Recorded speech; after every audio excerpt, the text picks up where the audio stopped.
What's up, everyone? Long time since I made a video. It is November 13th, 2014. My last show was in October. I'm in my off season still. I'm doing my provincial show in June, and I'm probably going to make a stop in May in Toronto to do another show. Excuse me, March, not May. Oh, okay, so on that note, it's been my off season. Just to give you a little bit of a update. I was at 260 at my max. I'm now somewhere around 250 something. I've been dieting for about a week, lost some water, and that's where I'm at. Legs are growing. I've hired a coach to help me because, as I probably said in earlier videos, my legs have been lagging. You guys have seen it during the show videos. Not only were they lagging, they were undertrained for years. So now I'm trying to play catch up. So guys, stupid mistake number one, don't do, always train on leg day. You see those internet memes all the time. Seriously, when I see younger guys in the gym who are talking about competing and they want to go into physique, it's cool. Physique is all right if that's really what you want to do. I mean, they think it's the easy way out, right? The easy way out, you don't have to build as much mass. See, a lot of them have issues with their legs, so they won't be training legs. Okay, guys, like, there is no easy way out, right? These physique classes are getting to like 40, 50 guys. It's ridiculous. Local shows here, probably about 20 guys per. I think they have a tall and a small, or a tall and a medium class, whatever they call it. And these guys are coming in like groups of 20s. So they got 40 guys going on stage. So honestly, it's not an easy way out. Don't make the same mistake I did. Train your legs with frequency, train them hard. That being said, I'm working with a coach. They have come up, quad sweeps there. I noticed the hams are coming in a little bit better. Well, it's a lot of work, a lot of back pain. I've been in physio quite a bit this year. And, it's really been harder than most off season, especially doing stuff like deadlifts and crazy amounts of squats. Just the lower back pain is enormous, and probably one of the reasons why I undertrained legs in the first place, because I had a weak core. So fixing that is not fun.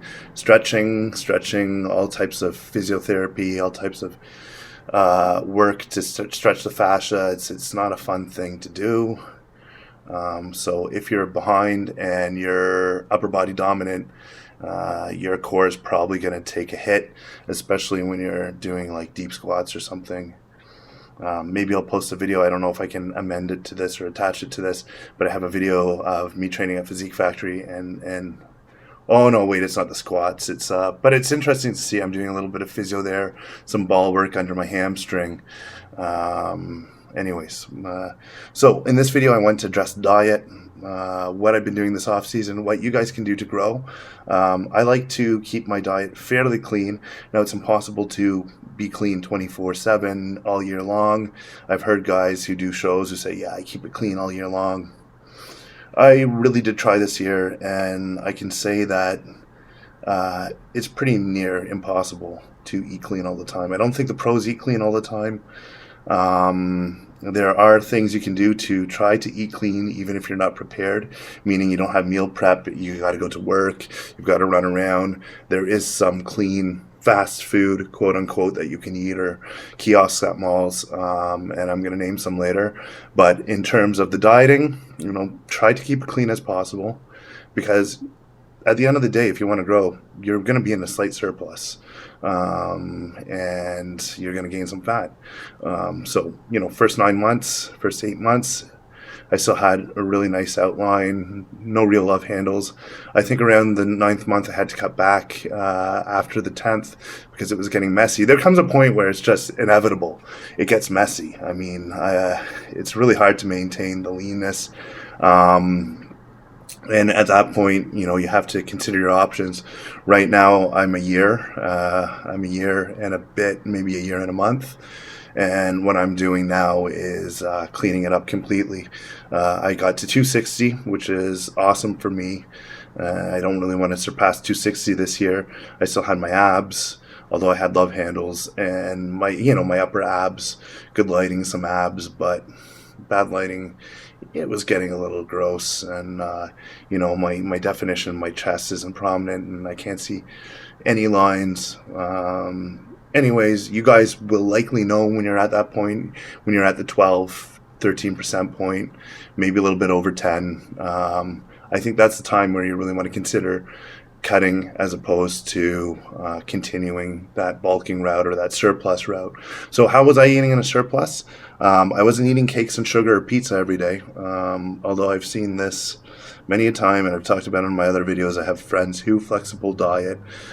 Cool, go ahead, flexible diet if you want. For me, it don't work. I've tried it. I've tried it all. I've tried eating pizzas. At the end of the day, with this flexible diet stuff, I understand, but it's, macros really do matter. How much protein you're getting in, opposed to carbs, that matters, right? So anyways, you want to keep it streamlined.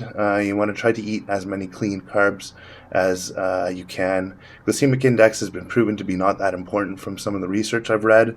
However, there are times you want to eat higher GI foods, times you want to eat lower GI foods. Although they say that doesn't matter as much anymore, and they say that protein timing doesn't matter.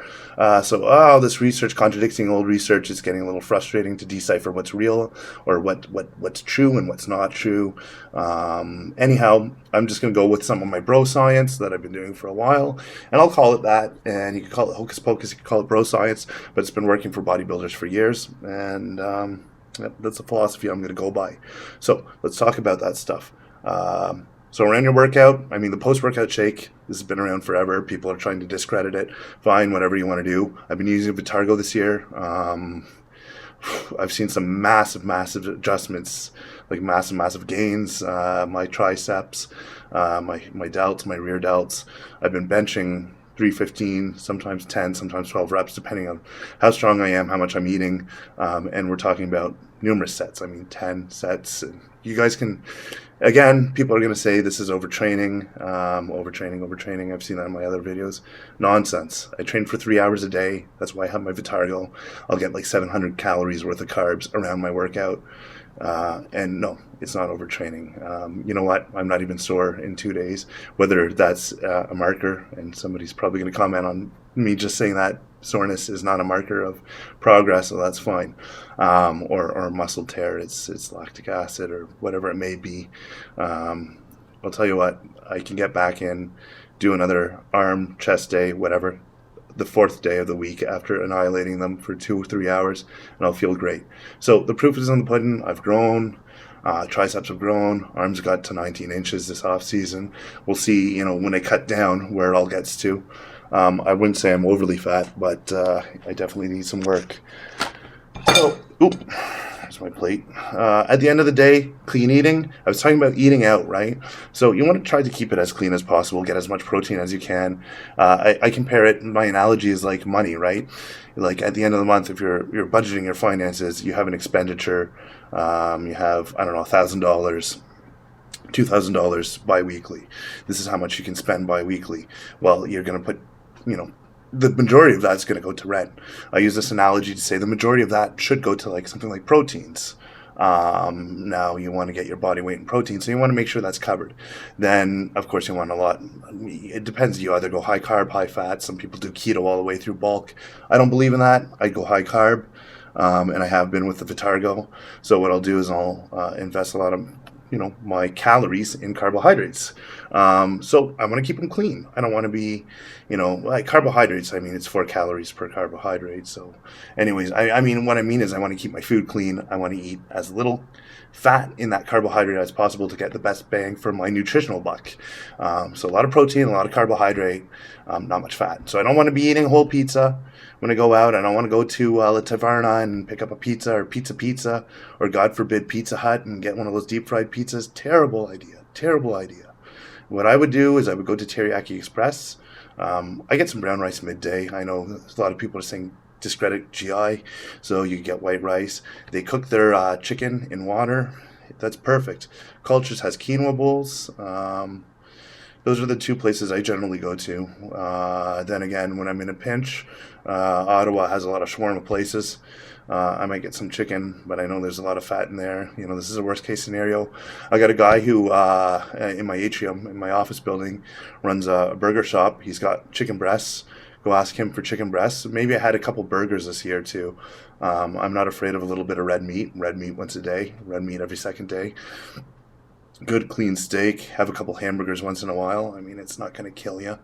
As long as it's not around this time where you're having like mad amounts of Vitargo and carbohydrates, and just have 700 grams of carbs and then go have a burger. I don't think that's prudent. Mind you, if you want to do it as a post workout, 2-3 hours after your workout, fine. And then go to bed. That's all right, or your last meal of the day. So there's different variations you can play, but I want to mention those eating out, those places you can eat out. And I just want to make you conscientious that you should think about, conscientious of the fact that, or cognizant of the fact that you should be eating fairly clean all year long, not because eating clean gives better results, because eating clean, well, I mean, in a nutshell, it actually does. Because eating clean, you can eat more, and you can eat more calories, and you can get better calories and grow faster or grow larger without having to cut back. I hope this all makes sense, because I didn't prepare this video or anything. I just said I hadn't made a video in a while. Wanted to pick up my phone, record something, and a lot of things going on in Ottawa. We got the big show in November's. A couple of my friends going in there. So good luck, guys. If you see this video, I got 2 guys I'm coaching this year, just as a friend. I'm not charging them anything, just giving them advice here and there. And it's a fun project to coach people, because you get to see, the changes manifest in someone else's body, not yours. And a little nerve-wracking, because you don't have the control of your own prep. So yeah, good times here. I'm going to make a video soon again. This video is about, off-season nutrition, how to keep it clean, what you should do. Don't go over 12%. So just recap, don't go over 12%. Eat as clean as you can when you eat out. You'll have to eat dirty food once in a while. It's inevitable if you're at a wedding or if you're at an event. It's inevitable. So, just be cognizant of, there's good food out there, there's good food available when you can, and try to prepare your meals as much as you can, or try to at least have a semblance of a diet plan, before just jumping in. Anyway, guys, that's it. I'm going to make an update soon, so peace out, and we'll talk again. All right.